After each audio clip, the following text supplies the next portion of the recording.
ഇത് സ്വാഭാവികമല്ലേ. അത് ഏതെങ്കിലും ഘട്ടത്തിൽ തെരഞ്ഞെടുപ്പിൻ്റെ മുൻപ് LDF ജയിക്കാൻ പോകുന്നതെന്ന് പറഞ്ഞിട്ടുണ്ടോ ഇത്തരം സർവേയിൽ?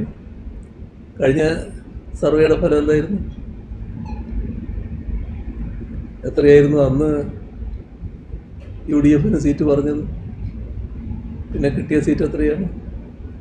ആ സർവേയിൽ LDF എത്ര പിറകിലായിരുന്നു കഴിഞ്ഞതാണ്? കഴിഞ്ഞ 2021 ഞാൻ പറയുന്നത്. താൻ CPIM നിന്ന് മാറി സ്ഥാനാർത്ഥിയായാൽ 10,000 അല്ലേ? 15,000. 15,000 വോട്ട് CPIM നിന്ന് ഇങ്ങനെ അടർന്ന് ഇങ്ങോട്ട് തന്നോടൊപ്പം വരും. ഇതായിരിക്കും ആലോചന നടത്തുമ്പോൾ പറഞ്ഞ ഒരു കാര്യം. അത് കോൺഗ്രസിനും കുറച്ച് നല്ല ഇഷ്ടമായിട്ട് തോന്നിയിട്ടുണ്ടാകും. കാരണം CPIM കൂടെയുള്ള 15,000 ആളുകൾ കുറയാന്ന് പറഞ്ഞാൽ CPIM നല്ലതുപോലെ ദുർബലപ്പെടുമെന്നാണല്ലോ അർത്ഥം. അപ്പോൾ അതിനെ അവർ നല്ല നിലക്ക് കണ്ടിട്ടുണ്ടാകും. പക്ഷേ അതിൻ്റെ മറ്റൊരു ഭാഗം കൂടി നമ്മൾ കാണണ്ടേ? അതല്ലേ മറ്റേ 10,000-ൻ്റെ കണക്ക്. 10,000 അല്ലേ? 5,000. BJPയുടെ വോട്ട് 5,000 കിട്ടുമെന്ന് പറഞ്ഞത്. അത് ഒരു സ്ഥാനാർത്ഥി ആദ്യമായിട്ട് പറയല്ലേ ഇങ്ങനെയൊക്കെയാണ് എനിക്ക് കിട്ടാൻ പോകുന്ന വോട്ട്. അപ്പോൾ BJPയുടെ കൂടി സ്ഥാനാർത്ഥിയായിട്ടാണല്ലോ അദ്ദേഹം മാറുന്നത്. ന്യൂസിന്റെ ഒരു സർവേ ഇന്നലെ വന്നിട്ടുണ്ടായിരുന്നു. അതിനകത്ത് ആ സർവേയിൽ UDF മുന്നേറ്റമാണ് പ്രവചിക്കുന്നത്. ഒപ്പം തന്നെ LDF കുറെ സീറ്റുകൾ നഷ്ടമാവുന്നു, ഭരണവിരുദ്ധ വികാരമുണ്ട് എന്നൊക്കെയുള്ള ഒരു കണ്ടെത്തൽ സർവേക്കകത്തുണ്ട്. ഇത് സ്വാഭാവികമല്ലേ. അത് ഏതെങ്കിലും ഘട്ടത്തിൽ തെരഞ്ഞെടുപ്പിൻ്റെ മുൻപ് LDF ജയിക്കാൻ പോകുന്നതെന്ന് പറഞ്ഞിട്ടുണ്ടോ ഇത്തരം സർവേയിൽ? കഴിഞ്ഞ സർവേയുടെ ഫലം എന്തായിരുന്നു? എത്രയായിരുന്നു അന്ന് UDF സീറ്റ് പറഞ്ഞത്? പിന്നെ കിട്ടിയ സീറ്റ് എത്രയാണ്? ആ സർവേയിൽ LDF എത്ര പിറകിലായിരുന്നു കഴിഞ്ഞതാണ്? കഴിഞ്ഞ 2021 ഞാൻ പറയുന്നത്. അപ്പോൾ ഇതൊക്കെ സാധാരണ തെരഞ്ഞെടുപ്പിന് മുൻപ് കാണിക്കുന്ന ഒരു ഗിമ്മിക്കാണല്ലോ. അതല്ലല്ലോ നാടിൻ്റെ അനുഭവം. നാട് അവരുടെ അനുഭവത്തിൻ്റെ അടിസ്ഥാനത്തിലല്ലേ വോട്ട് ചെയ്യുന്നത്. അങ്ങനെ വരുമ്പോൾ LDF എന്തിനാണ് 2021 തുടർഭരണം ഏൽപ്പിച്ചത്? ദീർഘകാലമായിട്ട് കേരളത്തിൽ നിലനിന്ന് വരുന്ന ഒരു സമ്പ്രദായത്തെയല്ലേ മാറ്റിയത്? അത് ജനങ്ങളുടെ ബോധ്യത്തിൻ്റെ അടിസ്ഥാനത്തിലല്ലേ. അപ്പോൾ ആ തുടർഭരണം ഏതെങ്കിലും തരത്തിൽ ഒരു വിനയായിപ്പോയി എന്ന് ജനങ്ങൾക്ക് എപ്പോഴെങ്കിലും തോന്നിയിട്ടുണ്ടോ? അതേസമയം അഭിമാനത്തോടെയല്ലേ ഓരോ ഘട്ടവും ജനങ്ങൾ കടന്നു വന്നത്. ഞങ്ങളെടുത്ത തീരുമാനം ശരിയായി എന്നല്ലേ ജനങ്ങൾ കണ്ടത്. അതിൻ്റെ തുടർച്ചയാണ് ഈ തെരഞ്ഞെടുപ്പിലുണ്ടാകുക. ഞങ്ങൾക്കത് സംബന്ധിച്ചൊരാശങ്കയില്ല. അമ്പലപ്പുഴയിൽ സുധാകരൻ സ്വന്തം സ്ഥാനത്ത് UDF കൂടി മത്സരിക്കുകയാണ്. കഴിഞ്ഞ ദിവസത്തെല്ലാം അദ്ദേഹം വെല്ലുവിളിക്കുകയാണ് സ്റ്റേജിന് അടക്കമുള്ളവരെ. കണ്ണൂരിലെ 5 സുരക്ഷിതമായിട്ടുള്ള ഇടങ്ങളിൽ മാത്രമേ CM അടക്കമുള്ളവർ മത്സരിക്കുകയുള്ളൂ. ധൈര്യമുണ്ടെങ്കിൽ അമ്പലപ്പുഴയിൽ ഒന്ന് മത്സരിക്കാനാണ് വെല്ലുവിളി. അത് ഇതുവരെ അങ്ങനെ അദ്ദേഹം പറഞ്ഞിരുന്നില്ല. ഇങ്ങോട്ട് വരണമെന്ന് ഞങ്ങളെ കൂട്ടത്തിലായിരുന്നല്ലോ അദ്ദേഹം നേരത്തെ ഉണ്ടായിരുന്നു. അതിൻ്റെ ഭാഗമായി ഏതെങ്കിലും ഘട്ടത്തിൽ നിങ്ങൾ കണ്ണൂരിൽ മത്സരിക്കേണ്ട ഇങ്ങോട്ട് വന്നോളൂ എന്ന് പറഞ്ഞിട്ടില്ല. ഇവിടുന്ന് മത്സരിച്ച നിലയിൽ ഞങ്ങൾ നല്ല നിലയ്ക്ക് തന്നെ കഴിഞ്ഞ തവണയൊക്കെ ജയിച്ചു വരുന്നത് കണ്ടല്ലോ. നല്ല മാറ്റങ്ങളല്ലേ ഉണ്ടായിട്ടുള്ളത്. കാലം മാറുന്നതിനനുസരിച്ച് നാട് നല്ല മാറ്റങ്ങൾ വരികയാണ്. പക്ഷേ ഈ പറഞ്ഞയാൾ ഇതിനേക്കാൾ അപ്പുറം ഇനി പറയും. കാരണം എത്തിപ്പെട്ട ക്യാമ്പ് അതാണ്. ആ ക്യാമ്പിൽ നിന്ന് നല്ല പിന്തുണ കിട്ടണമെങ്കിൽ ആ ക്യാമ്പിൻ്റെ ആളായി ഇന്ന് പൂർണ്ണമായിട്ട് വരുന്നുണ്ട്. ഞങ്ങളെ ഭാഗമായി വിദ്യാർത്ഥി ജീവിതം തൊട്ട് പ്രവർത്തിച്ച് വന്നയാളാണല്ലോ. അപ്പോൾ ആ ഘട്ടത്തിലൊക്കെ പ്രധാനമായി എതിർക്കേണ്ടി വന്നിട്ടുള്ളത് ഇവിടെ കോൺഗ്രസിനെയാണല്ലോ.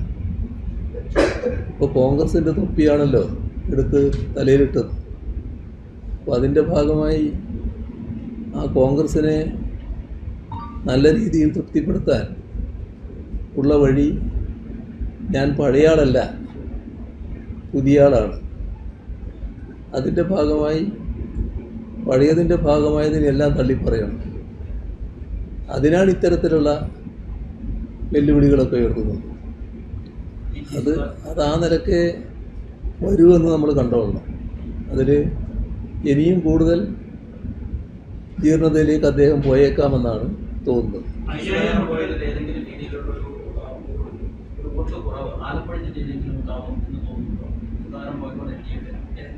ആലപ്പുഴ ജില്ല എന്ന് പറയുന്നത് ഞാൻ തുടക്കത്തിൽ പറഞ്ഞല്ലോ, പുന്നപ്ര വയലാർ സമരസേനാനികളുടെ മണ്ണാണല്ലോ. ഈ ഞങ്ങളുടെ രാഷ്ട്രീയ പ്രവർത്തന അനുഭവത്തിൽ ഒരുപാട് ഘട്ടങ്ങൾ ഞങ്ങൾ കടന്നു വന്നിട്ടുണ്ട്. ആ ഘട്ടത്തിൽ വലിയ തോതിലുള്ള വ്യതിയാനങ്ങൾ ചിലർക്ക് സംഭവിച്ചിരുന്നു. ഇതുപോലുള്ളതല്ല, ഇതിന് വലിയ തോതിലുള്ള വ്യതിയാനങ്ങൾ സംഭവിച്ച ഘട്ടങ്ങളുണ്ടായിട്ടുണ്ട്. ആ ഘട്ടത്തിലൊക്കെ ആലപ്പുഴ ശക്തമായി ഉറച്ചു നിന്നൊരു ജില്ലയാണ്. ഇവിടുത്തെ ഒരു പ്രസ്ഥാനത്തിൻ്റെ കരുത്തതാണ്. അവരുടെ പാർട്ടി കൂറ് വളരെ വലുതാണ്. ഏതെങ്കിലും ഒരാളെ ചാരിയല്ല, പാർട്ടിയോടൊപ്പമാണ് ഇവിടുത്തെ പൊതുവിൽ പാർട്ടി സഖാക്കളും ജനങ്ങളും നിൽക്കുന്നത്. പാർട്ടി സഖാക്കളെക്കാളും ഉപരി ആവേശവും പ്രതിബദ്ധതയും കാണിക്കുന്നവരാണ് ഇവിടുത്തെ ജനങ്ങൾ. അവർക്ക് പാർട്ടി സഖാക്കളുടെ ദൈനംദിന ഉത്തരവാദിത്വം നിർവഹിക്കാൻ കഴിയുന്നില്ലായിരിക്കും. പക്ഷേ ഒരു പ്രതിസന്ധി ഉയർന്നു വരുന്ന ഘട്ടത്തിൽ തള്ളി വരുന്ന ജനങ്ങളെ അത്ഭുതാതരങ്ങളോട് ഈ നോക്കി കാണാൻ പറ്റും. അത്തരമൊരു ജില്ലയാണിത്. ഇവിടെ ഒരിടത്തും ഒരു വോട്ടും അവസരവാദികളുടെ നിലപാടിൻ്റെ ഭാഗമായി കുറയില്ല എന്നത് കണ്ടോളൂ. അദ്ദേഹത്തിന്റെ ഒരു പ്രസംഗത്തിൽ അദ്ദേഹം പറഞ്ഞത് 5000 BJP വോട്ട് ലഭിക്കും, അതോടൊപ്പം തന്നെ 15,000 CPM വോട്ട് ലഭിക്കും, അങ്ങനെ താൻ 40,000 വോട്ടിന്റെ ഭൂരിപക്ഷത്തിന് ജയിക്കും എന്നാണ് സുധാകരൻ പ്രസംഗത്തിൽ പറഞ്ഞത്. ഒപ്പം തന്നെ മറ്റൊരു കാര്യം കൂടെ പറഞ്ഞു, മുഖ്യമന്ത്രി അദ്ദേഹത്തെ ചെറുത്തരം എന്നൊരു പ്രയോഗത്തിൽ നടത്തിയത് അദ്ദേഹത്തെ ആക്രമിക്കാനുള്ള ഒരു ആഹ്വാനമാണ് എന്നുകൂടി അദ്ദേഹം പറയുന്നുണ്ടായി.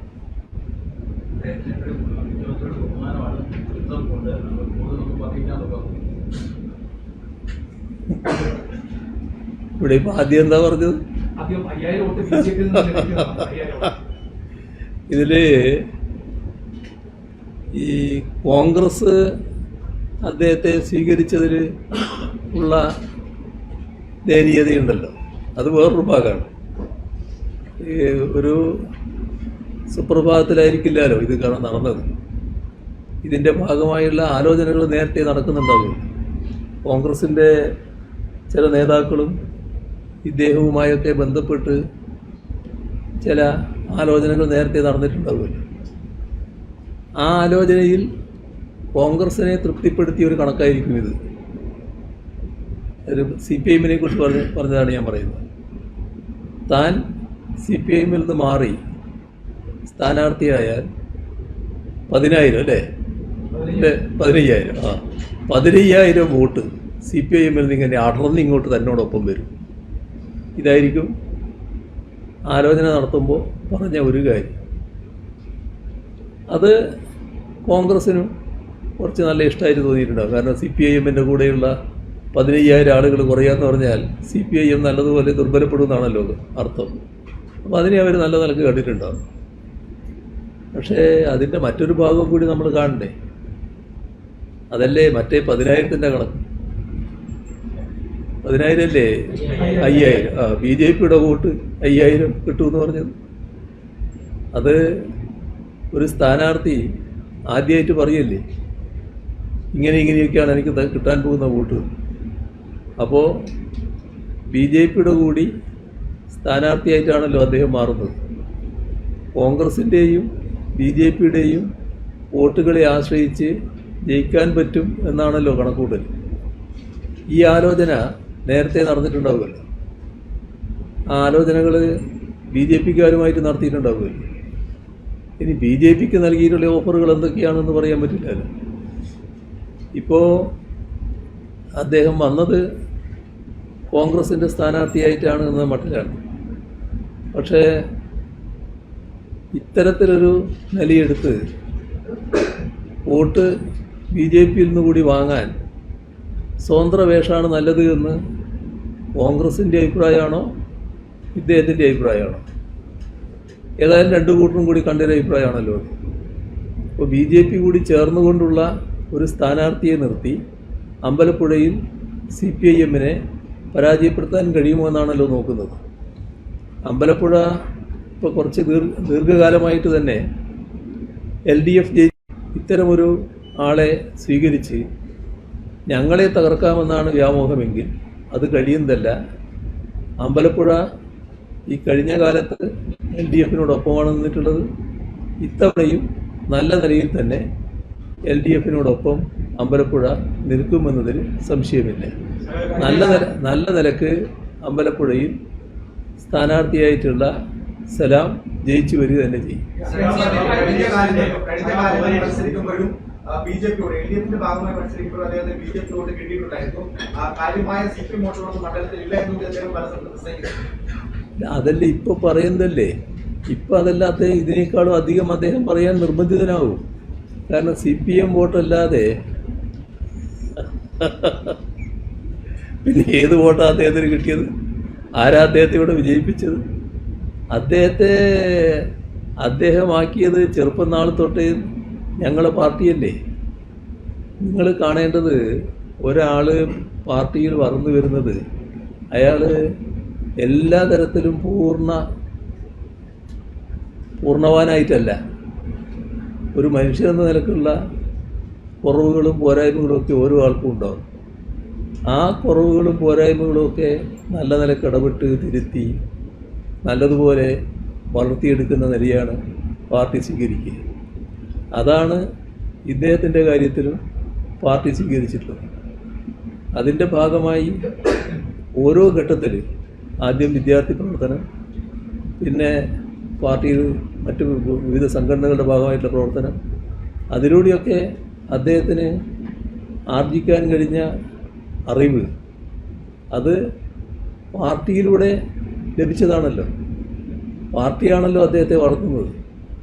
ആ പാർട്ടിയെ ആകെ തള്ളിപ്പറഞ്ഞ് എനിക്ക് പാർട്ടിയുടെ വോട്ടൊന്നും ആയിരുന്നില്ല, മറ്റേതോ വോട്ടായിരുന്നു എന്നത് അത് നിങ്ങൾക്കെല്ലാം അറിയാവുന്നല്ലേ. നിങ്ങളെല്ലാം ഈ ജില്ലക്കാരാണല്ലോ. നിങ്ങൾ അല്പം ഒരു ചിരിയോടെയായിരിക്കുമല്ലോ അത്തരം വാദങ്ങളൊക്കെ കേൾക്കുന്നുണ്ടാകുക. പിന്നെ CPIM-നെതിരെ പറയുന്നതായതുകൊണ്ട് ചെറുക്കൊരു സുഖം തോന്നുന്നു മാത്രം. എന്നാലും ഇത്തരം കാര്യങ്ങളിൽ ഒരു പരിഹാസ്യത എല്ലാവർക്കും ബോധ്യമാകുമല്ലോ.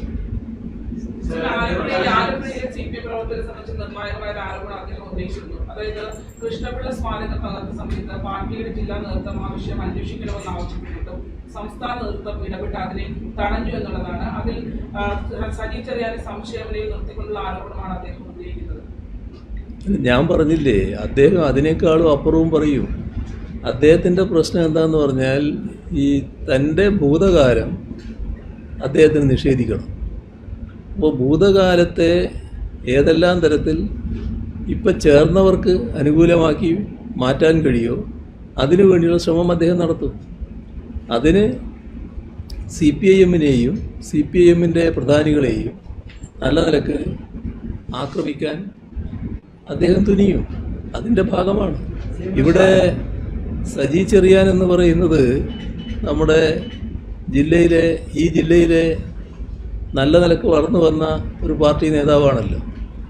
പക്ഷേ ആ സഖാവിനോട് അദ്ദേഹത്തിന് എത്രമാത്രം വൈമുഖ്യമുണ്ടായി എന്താണല്ലോ ഈ പ്രസ്താവനയിലൂടെ കാണുന്നത്. അങ്ങനെ ഒരു നില എടുത്തു പോകേണ്ട കാര്യമുണ്ടോ? ഒരാളെ വ്യക്തിപരമായി വളർന്നു വരുന്നത് മറ്റാരും ഇവിടെ വളരണ്ട എന്നൊരു നിലപാട് അങ്ങനെ സ്വീകരിച്ചു പോകേണ്ട കാര്യമുണ്ടോ? അതുകൂടിയില്ലേ അതിൻ്റെ പിന്നിൽ? അങ്ങനെയൊക്കെയാണോ കാണേണ്ടത് കാര്യങ്ങൾ?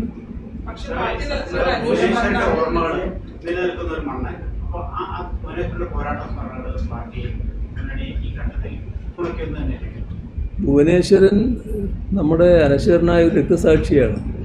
ആ രക്തസാക്ഷിത്വത്തിൻ്റെ സ്മരണ അതിൻ്റെ നിലയിൽ നിന്ന് അറുത്തി മാറ്റി ഇപ്പം ചെന്നുപെട്ട ക്യാമ്പിനെ ന്യായീകരിക്കത്തക്ക രീതിയിലാണ് അദ്ദേഹം ഒരു പ്രസ്താവന അതുമായി ബന്ധപ്പെട്ട് നടത്തിയത്.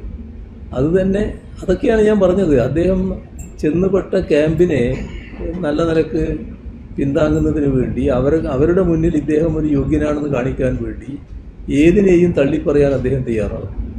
ഭുവനേശ്വരൻ്റെ സ്മരണ നല്ല നിലക്ക് നിലനിൽക്കുകയാണ്. അത്തരം രക്തസാക്ഷികളുടെ സ്മരണ മുൻനിർത്തി തന്നെയാണ് പാർട്ടി മുന്നോട്ട് പോയിക്കൊണ്ടിരിക്കുന്നത്. അതിനോട് നീതി ചെയ്യുന്ന തീരുമാനങ്ങൾ തന്നെയാണ് പൊതുവിലുണ്ടാകാൻ പോകുന്നത്. വിഷയത്തില് സർക്കാർ നിയമ നടപടിയായിരുന്നു നേരത്തെ കത്തയച്ചുണ്ടാകും. വൈസ് പ്രസിഡന്റുമാർക്കൊന്നും ബോധമില്ല, വിവരം കെട്ടവന്മാരാണ്. BJP-ക്കാരുടെ അവതാരം കൊണ്ടാണ് നടക്കുന്നതെന്ന് FCRA വിഷയം സർക്കാരിന്റെ FCRA വിഷയത്തിൽ നമ്മൾ കാണേണ്ടത് ഇത് വലിയ തോതിൽ അപകടം ചെയ്യുന്നൊരു കാര്യമാണ്.